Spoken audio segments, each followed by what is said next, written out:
Squile. Good day, students and staff of Sir James Douglas.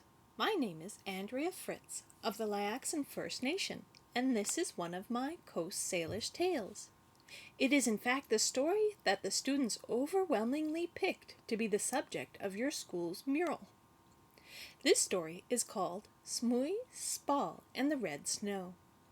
This story was first told by my great-aunt, Ellen White, of the Smuy First Nation.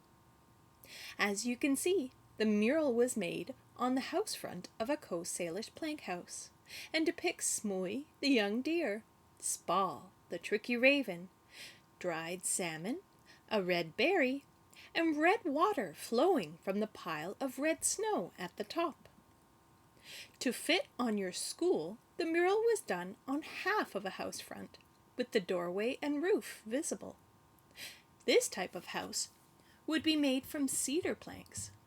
These planks were very valuable items, which took great effort to create. My people would slowly and carefully burn down a tree using hot rocks. We would use water and other fire retardants above and below the burn hole to ensure that we would only burn through the base of the tree to make it fall. Once we made the tree fall, we could then split it into planks manually with the wedges and hammers that we created. Once we created these planks, we would tie them to the vertical supports in our winter villages, creating big houses for us to live in together.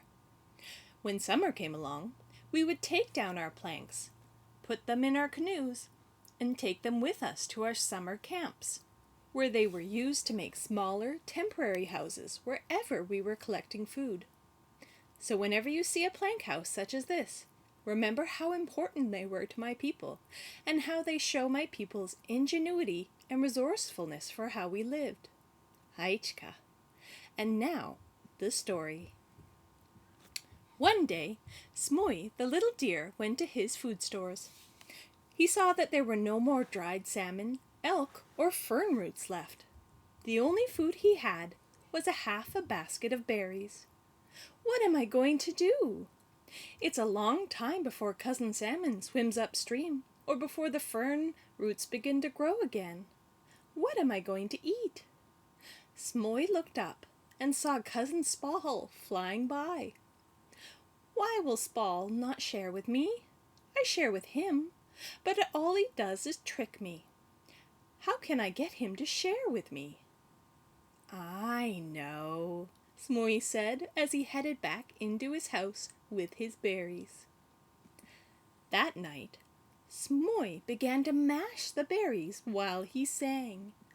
Go down to the beach, go down to the beach, go down to the beach. Smuy was pleased with himself and with his plan. Smuy ate some of the mashed berries and went to bed. Very early the next morning, Smuy headed over to his cousin's treehouse. Smuy poured out the mashed berries into the snow under Spaal's treehouse. Then he danced in the berries, mixing them into the snow while he sang. Go down to the beach, go down to the beach, go down to the beach. When he was done dancing and singing, the berries had mixed with so much snow, and it all began to freeze. He had made a large mound of red snow. Eventually, Spaal woke up and saw the red snow outside of his house. He was excited, as he had never seen red snow before. What is this, Smuy? Is it yummy? Can I taste it? He asked his cousin. Of course you can, Spaal, and if you like it, then we will share it. Spaal tasted the snow, and when he decided that he liked it, then that's just what they did. Each of them began taking their half of the red snow back to their houses. When Spaal took his first load to his house, he realized that he needed to make room for all of that tasty snow. So Spaal collected up the dried salmon that he had saved for winter, and he took it down to the beach. He wasn't sure why he took it there, but he just threw it into the sand and returned to collect more red snow. Smuy excused himself from collecting the red snow and snuck down to the beach. There he collected Spaal's discarded salmon. He took the salmon back to his house. He made a fire. Then he roasted some of the salmon for a snack and went to sleep. Spaal collected all the red snow that he could fit into his house. To hide his trickery of taking more than half of the red snow, Spaal mixed the leftover red snow with some of the white snow to make up the difference. Spaal then retired to his house, where he had piled up the red snow in all four corners of his house. He then built a fire, snacked on the red snow, and went to sleep happy. When he woke up in the middle of the night, he was very cold and hungry for some reason. So he built the fire up bigger, ate some more of the red snow, and went back to sleep. The next morning, Smuy awoke to the sound of his cousin calling out for help. "Help! Help! Help!" Smuy ran over to his friend's house and opened the front door. To his surprise, a flood of red water came pouring out of Spaal's treehouse and washed them to the ground. They were both soaking wet and cold, so Smuy invited Spaal over to his house. While they warmed up by Smuy's fire, Spaal asked for a hot drink and something to eat, for he was still very hungry. Smuy gave Spaal a piece of his salmon, roasted over hot coals. "This is very good salmon, Smuy.